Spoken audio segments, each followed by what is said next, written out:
These are two homemade tools, the KX9 100 and the KX9 200.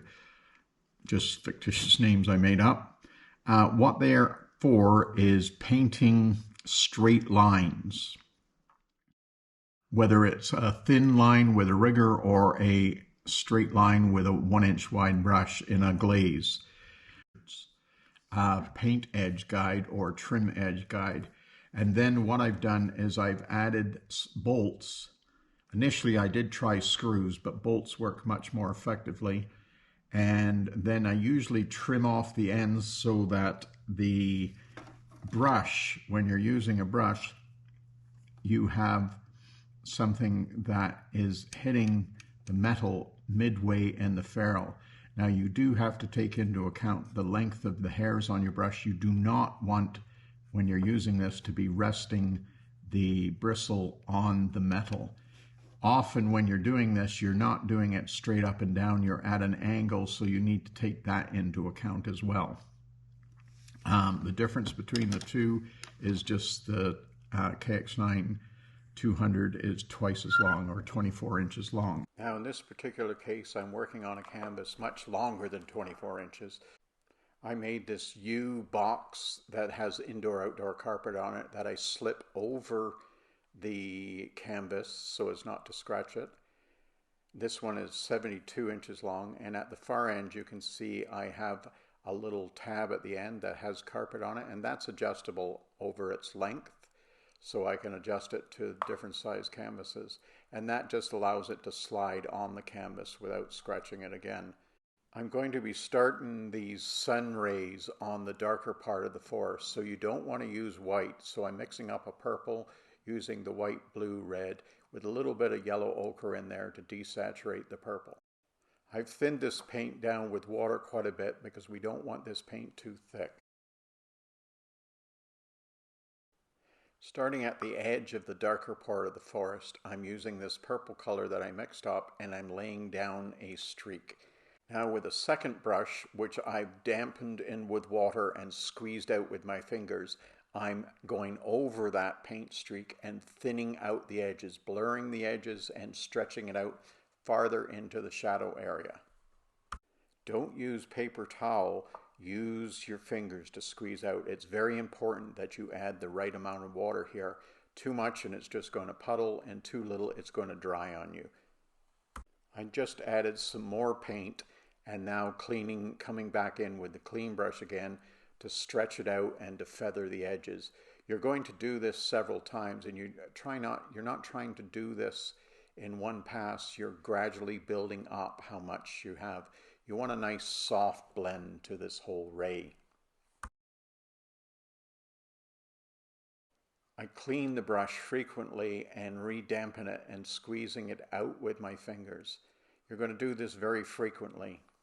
As long as you keep cleaning the brush and keeping the paint on the canvas wet, you're going to be able to continue to work this, thinning it out, adding more, thinning it out.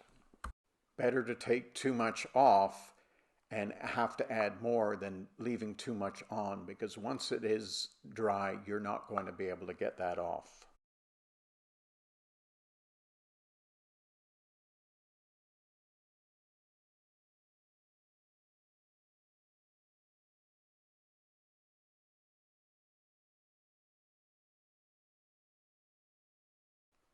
This frequent cleaning of the brush does not require that you squeeze out the excess water onto the floor. In fact, you'd probably be better off doing it into your water container.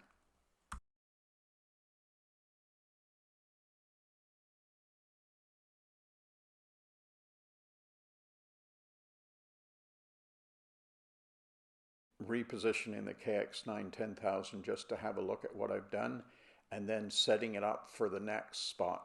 When moving the KX9 10,000, try not to put that foot pad into wet paint, just so that you don't take any chance at marking what you've already done.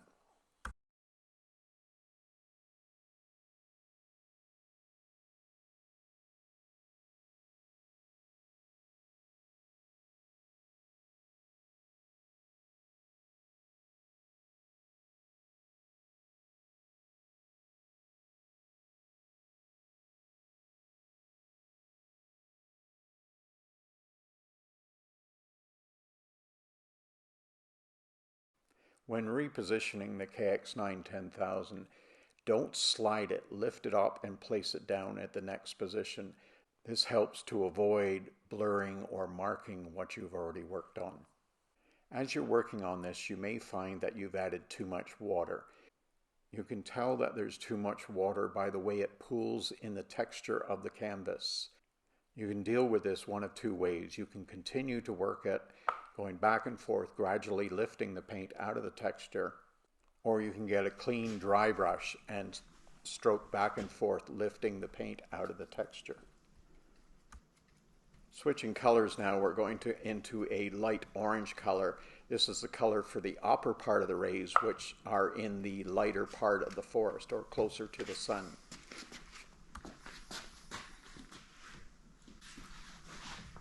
We're starting up in the lighter area, but we're still stretching this color down over top of the purple that we already laid down. But we are trying to keep this mostly to the center of the ray or the lighter part of the ray. The idea here is to have as many different layers and colors in the ray to give that natural change in density through its length.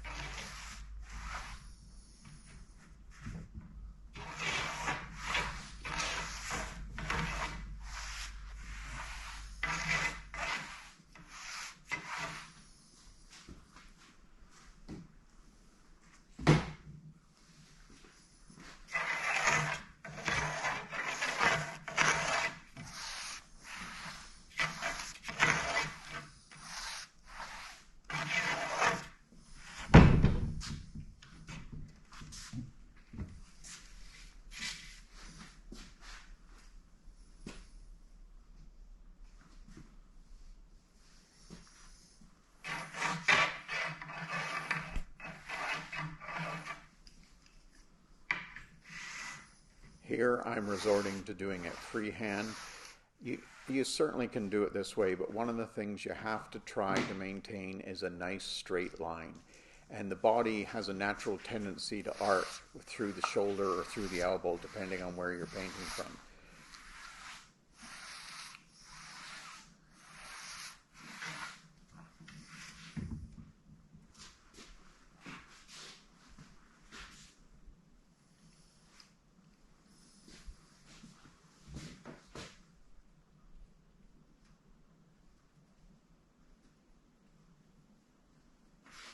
This is whiter now.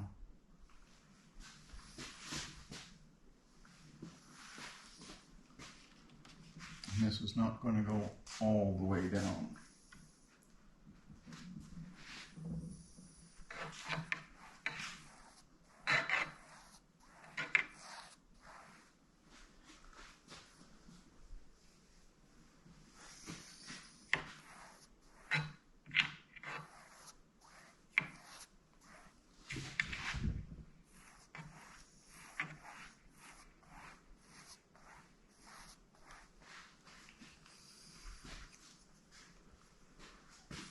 With a clean dry brush, I'm just very lightly softening the edges to get a nice smooth blend.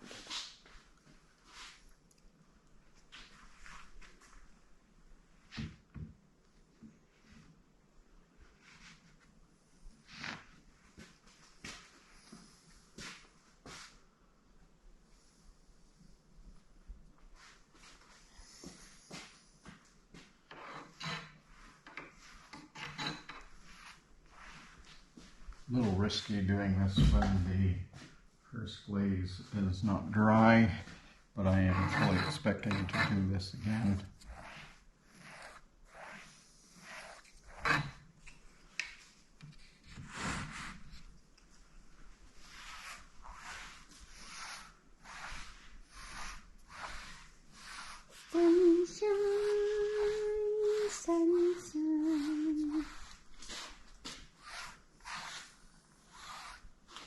That was the camera lady singing, not me.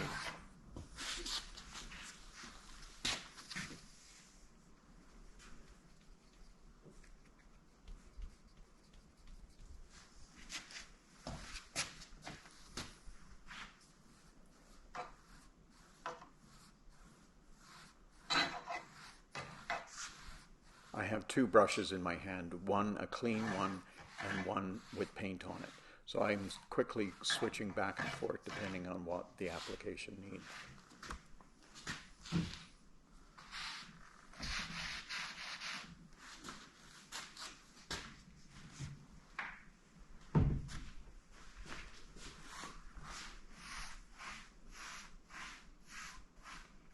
You are my sunshine, my only sunshine. I don't think she was singing about me.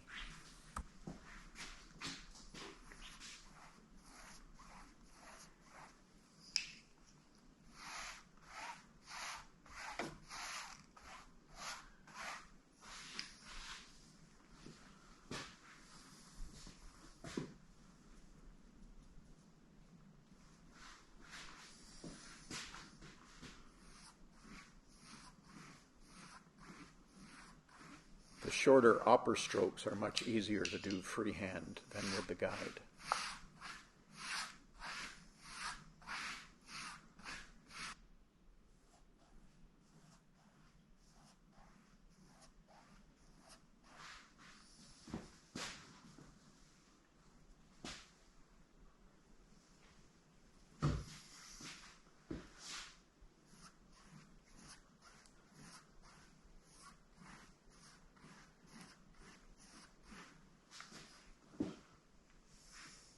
The hesitation there about squeezing the brush out was whether or not I needed the paint on the canvas to be a little wetter. As long as you can keep the paint wet, you can keep working it. But the more you work it, the more you're going to take it off. And especially if the paint that you're working on top of is not properly cured, there's a chance you may take that off as well, so be careful. Just because paint is dry to the touch, it doesn't mean it's cured. It can take up to 48 hours to cure properly. And as long as it's not cured properly, there's always a chance you can delaminate it from the canvas surface.